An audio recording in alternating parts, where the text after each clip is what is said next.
Hello and welcome to Mock the Week. I'm Dara O'Brien. Joining me this week are Andy Parsons, David Mitchell and Russell Howard, Frankie Boyle, Hugh Dennis and Sarah Millican.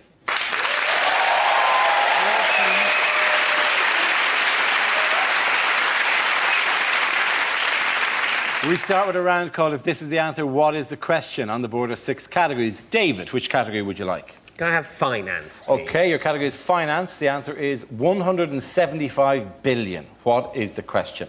Is it how much would I get paid if I was allowed to drink from a can of Coca-Cola on this programme?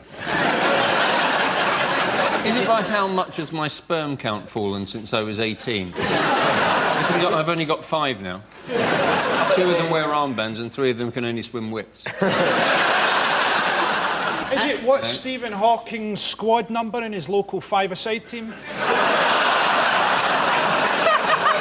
Is it how much did Elton John mistakenly spend on baby clothes this week? Is it if you include bitches, how many problems Jay-Z actually has? Is it what would the population of the Earth be if Jude Law had 20 penises? Is it how much money have the Arsenal fans put up to have Boyle killed? Is it how many times will Ringo Starr have to play Beatles Rock Band before he scores 100% on the drums? Oh, that's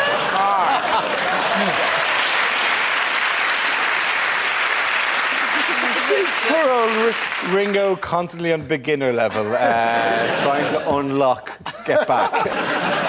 Is it what's the Zimbabwean version of 50 Cent called? Is it how many hairs you'd have to pluck from Susan Boyle's face to make her attractive? From a woman? From a woman as well. We would never do such jokes, such hateful material. It's like a part-time job keeping up with my beard. Is it what horsepower is Jordan's vibrator?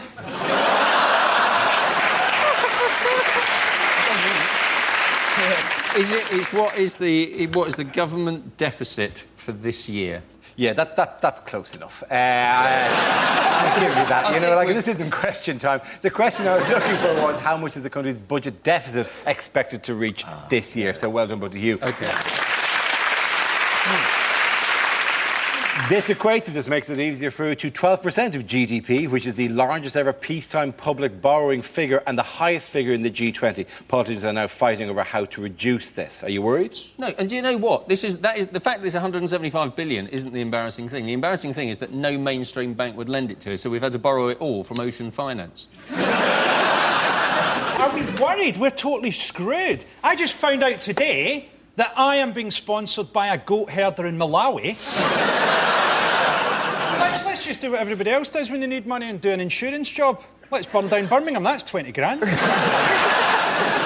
the 2 options we've got 175 billion debt. The 2 options we'll be given are tax increases or they're going to cut public spending. We need to think outside the box. I've got a scheme to make us money. We take the Queen, we put her on the road.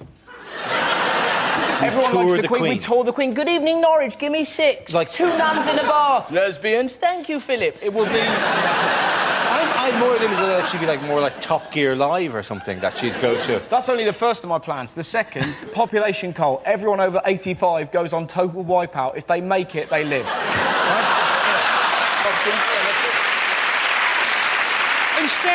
Instead of spending so much of our money in wars where we essentially bomb shepherds, let's pick a war with someone that we could take easily. Let's fight Spain, right? Because all our squaddies have already done the reconnaissance on holiday.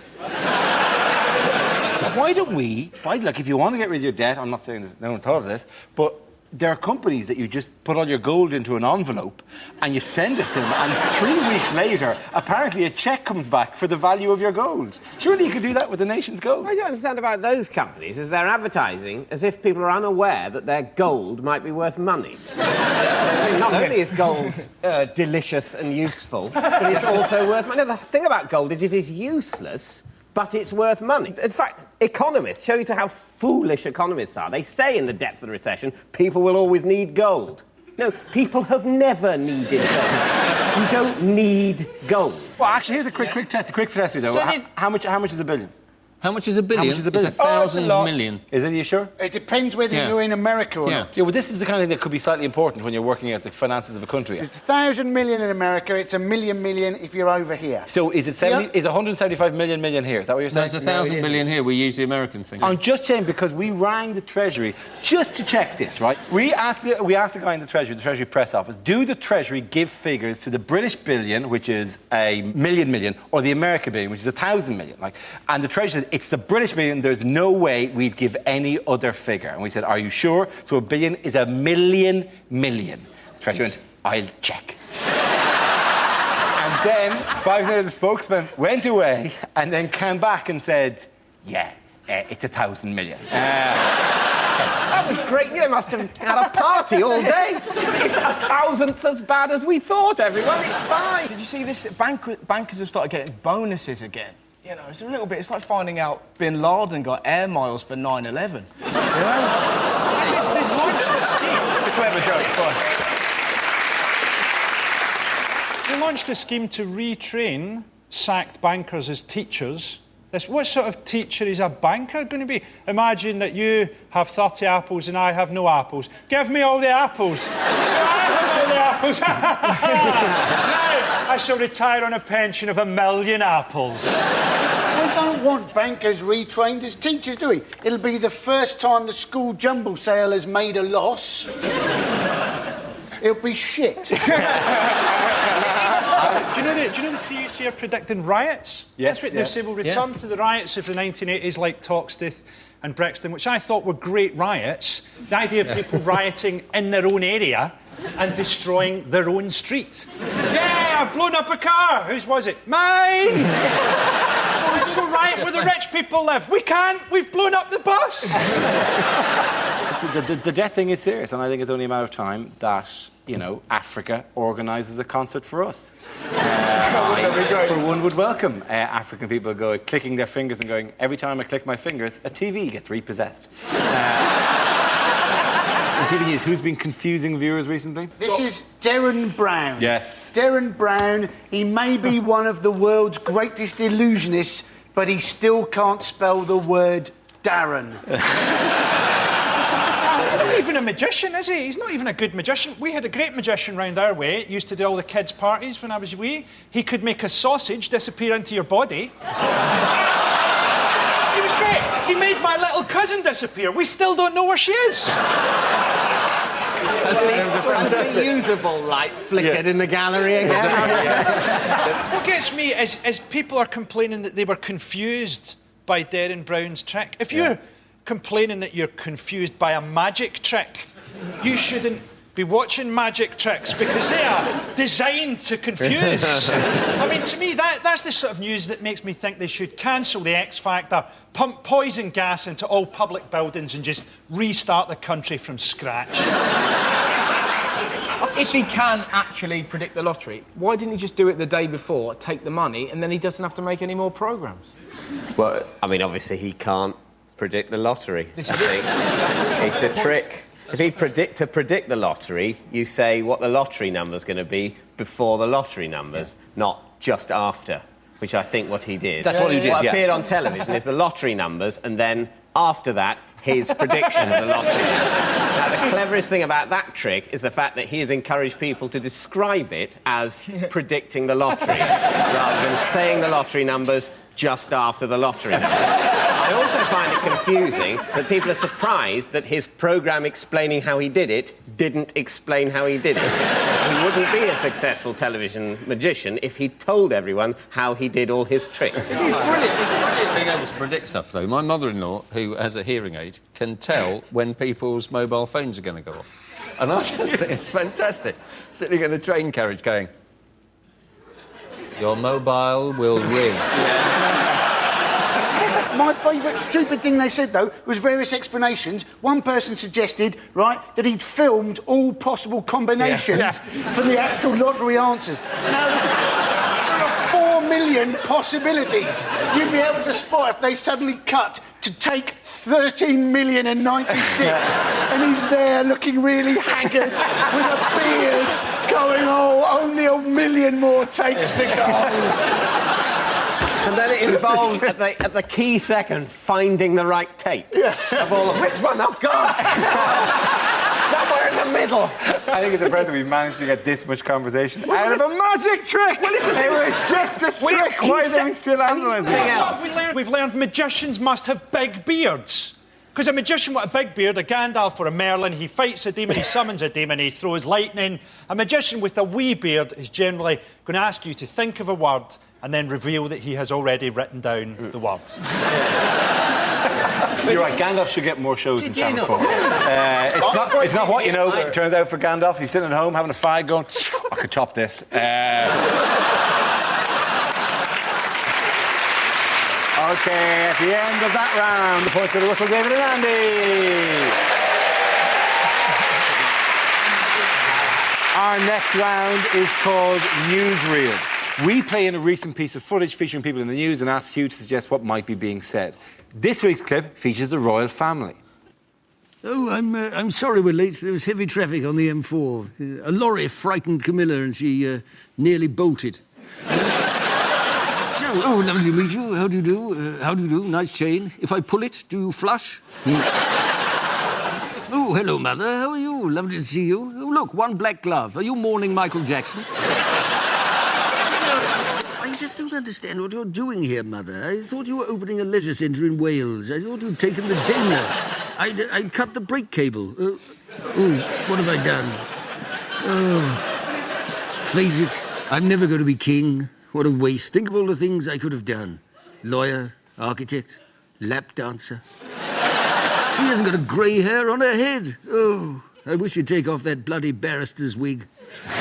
Maybe if I just fell on her, I could make it look like an accident. Oh, did I say that out loud? I think he's talking about me. Well, here you are, Charles. Just a little something in recognition of, whatever it is you do. Oh, thank you very much, Mother. Excuse me, I haven't brought a hanky. Oh, what is it? Oh, lovely. Look, an iPod Touch. Yes, exactly what I wanted. Well done, Hugh. Thank you very much. Now we play a round called the Three Mocketeers. This game involves Sarah, Andy and Russell, so if you could make your way to the performance area, please. This is where we test our performance stand-up skills. We spin our news generator, it settles on a topic, and anyone can volunteer jokes about the chosen subject. The winners are the people I judge to produce the funniest stuff. OK, here we go. Let's spin the wheel. The first subject is environment. Who wants to come in on that? Andy? Now, you may be aware that there's certain light bulbs that have been banned as of last week. Obviously, cartoons are going to have to change now, because whenever they have an idea in a cartoon, don't they, a little light bulb comes up over their head. Now it's going to be a differently shaped light bulb, and it's going to take ages to come on. It's going to be like they've had a really crap idea. People will want to score the old bulbs. They'll be down on the street corner. Now, hey, what do you want? Do you want an eighth? Do you want a quarter? Do you want a gram? I want 150 watt. Opaque. Bayonet. Thank you very much, Andy Parsons. OK, let's spin the wheel again. Subject is relationships. Sarah. I've been with my boyfriend now for a few years and it's gone really well, but we've started sort of spicing things up in the bedroom. We recently tried dirty talk and neither of us had done it before and we're both a bit too nice and neither of us drink. It was never going to go well. But we thought we'd give it a go and I said, well, I'll start off. You know, I'm an independent woman. Oh, I didn't do that. That'd be a really weird way of starting sex. Oh, I'm ready. And I didn't really know what you're supposed to say and I just sort of went, I've been a bad girl. I'm sorry about that. And he said, apology accepted. But recently we've had a bit more practice and he started off and he went, you've been such a bad girl. But I think I'm going to have to punch you.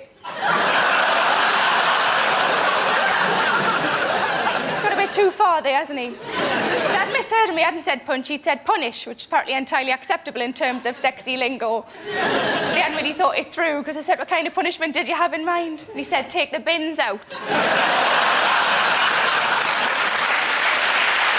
Thank you very much, Sarah. OK, that leaves it with Russell. Let's see what you have. Spin the wheel. And it's happiness. Away you go. They look very happy. It's amazing what can really buck you up. I was in Sydney recently. I was at the zoo. And this zoo, it was so wonderful. This bloke was like, a couple of years ago, some bloke got into the lion enclosure, tried to read the Bible to a lion. They killed him. It's a bloody long book, implying that that was the reason why they did it. Well, this is dragging. I quite agree. Can we munch him, you know? The thing that makes me happiest in the world is, without doubt, my family. My mum in particular, right? I did Wembley Arena, biggest gig of my life. My friend saw my mum outside the entrance to that gig, pointing at her bits as people are coming in, going, that's where the magic comes from. Now, that is wonderful behaviour. I've never been prouder in my life, but nobody knew she was my mum. All they'd seen was some lovely old lady in the street declaring that she had a magic fanny. Like a weird extra from Heroes. Very clever, Sailor. Can you do that? Thank you very much, Russell. Adding it up at the end of that round, the points go to Andy.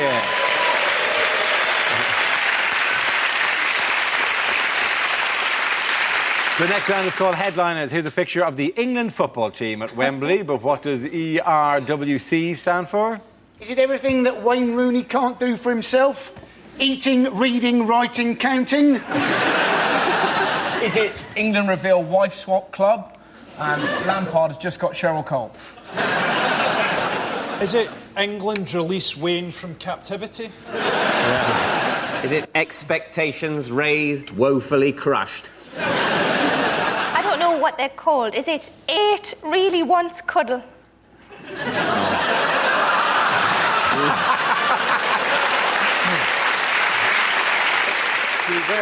That photograph, it looks like Lampard has Beyonce's arse. He's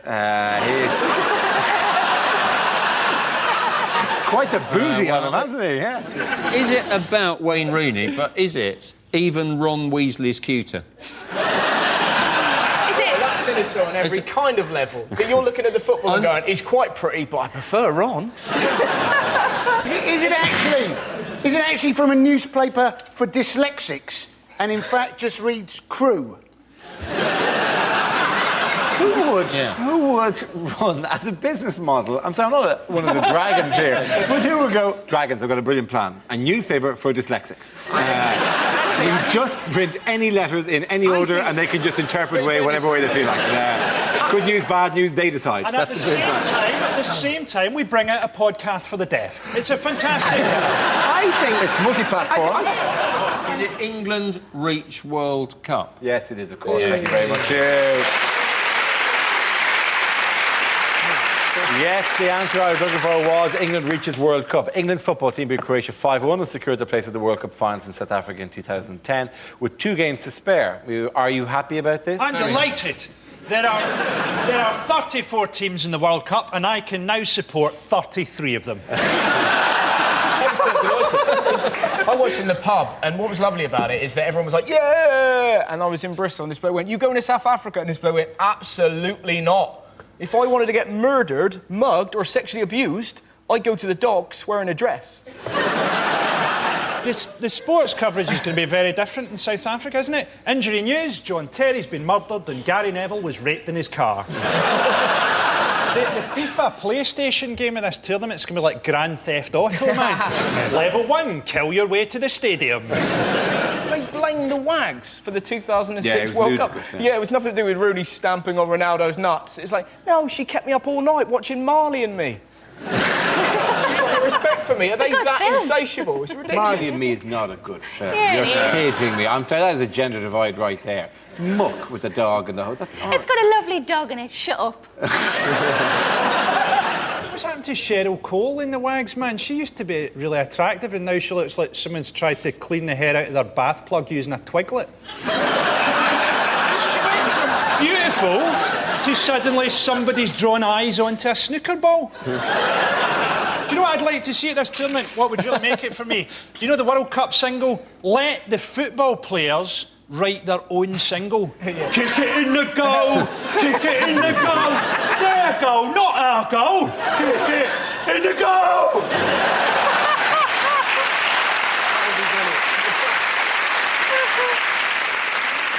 The good thing about the World Cup, though, is it can bring the entire nation together, and it's really exciting. I remember the 1990 World Cup was my first World Cup, 10 years old. Roger Miller, 42 years old, wrinkly, scoring goals, wiggling his hips. That moment when Platt scored that goal against Belgium, I'll never forget it.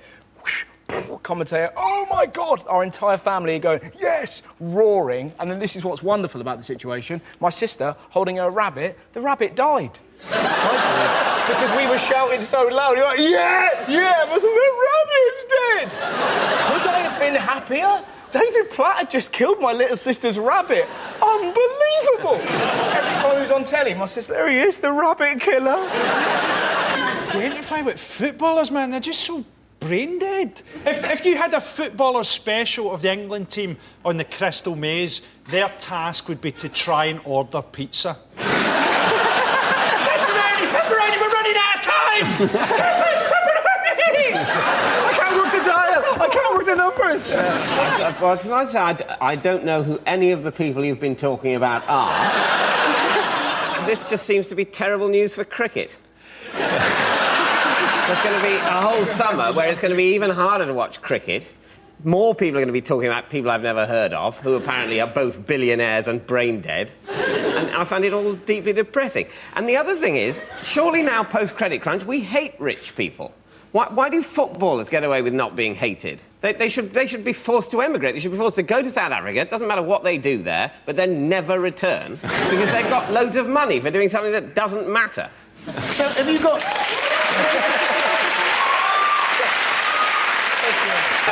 I just say, when we're weighing up people who get paid lots of money for doing stuff that doesn't matter, we really shouldn't start too much of a witch hunt. The worthless shit we do isn't paid nearly as well as the worthless shit they do. Oh, You've got to get into a better class of bollocks. I have a... Point out, David, nothing matters. You know, we're essentially all highly evolved monkeys clinging to a rock that's falling through space, and the rock itself is dying. So roll on the World Cup.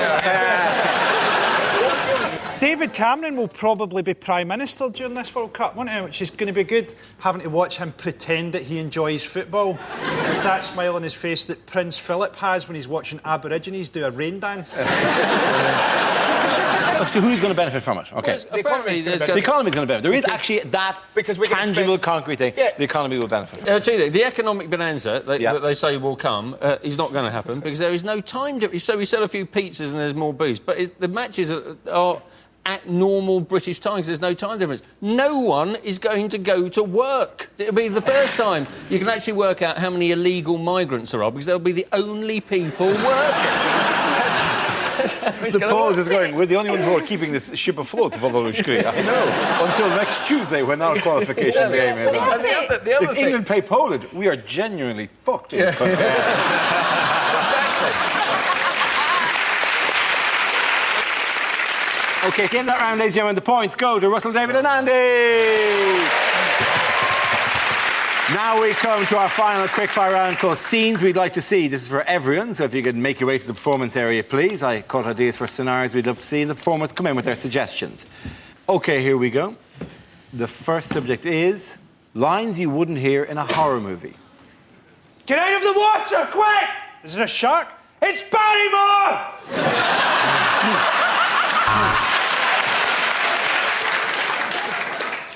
I am Lucifer, Lord of the Night. And tonight I'll be singing Complicated by Avril Lavigne.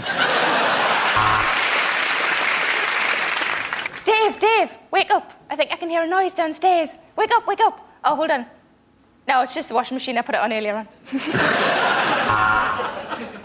He's making a suit out of women's skin. Gok Wan has gone too far this time. I am from Transylvania and I will suck you dry. Oh, yes? And what about your cheeky sister?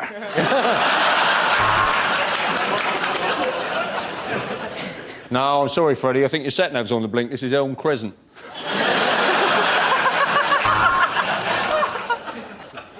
The child is vomiting, its head is rotating, and it seems to be possessed by the devil. However, Britain's social services have visited 20 times, and they think everything's okay.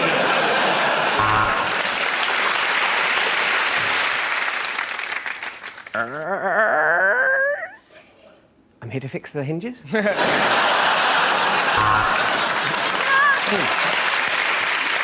As a vampire, I cannot bear direct sunlight, which is why I moved to Scotland. But now I can't find any virgins. Red rum.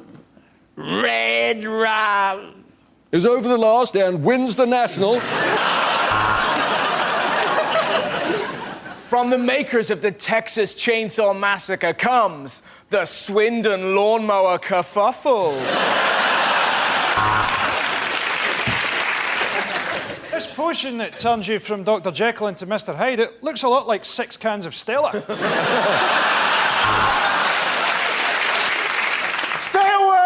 Stay away from the castle. The cafe's overpriced and the gift shop shits.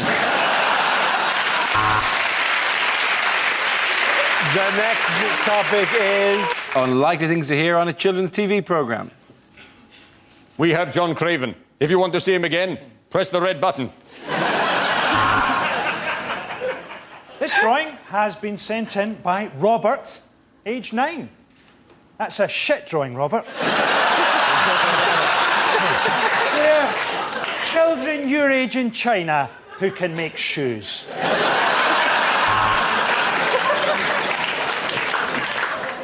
This week's episode of Thomas the Tank Engine has been cancelled and replaced by Ronald, the replacement bus service.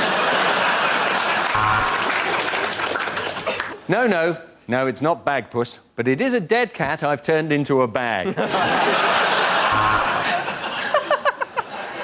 There's a rumour that the Teletubbies have been infiltrated by Al-Qaeda. Have you, Tinky Winky? Loo-loo-loo-loo-loo. Have you, Dipsy? Loo-loo-loo-loo-loo. Rashid?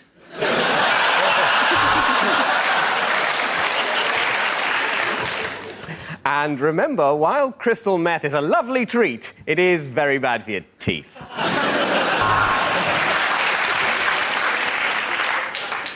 Flobber-dobber-dob, said Bill.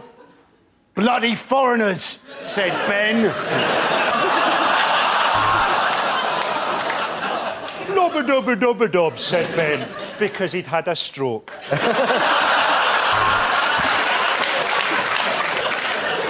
And today, children, we're going to be learning where babies come from. Part 1, foreplay. This year, we're sending condoms to Africa. So just ask your mum and dad to wash a couple out and send them in. Are your mummy and daddy out of the room? Good. Listen, you're adopted. Next up, Sharpie and Ryan take their audition failure very badly in Columbine High School Musical. At the end of that round, the points go to Russell, David and Andy.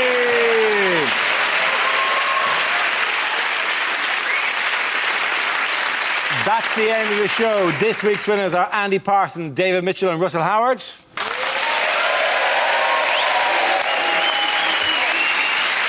Commiserations to Frankie Boyle, Hugh and Sarah Millican. Thank you for watching. I'm Dara. Good night.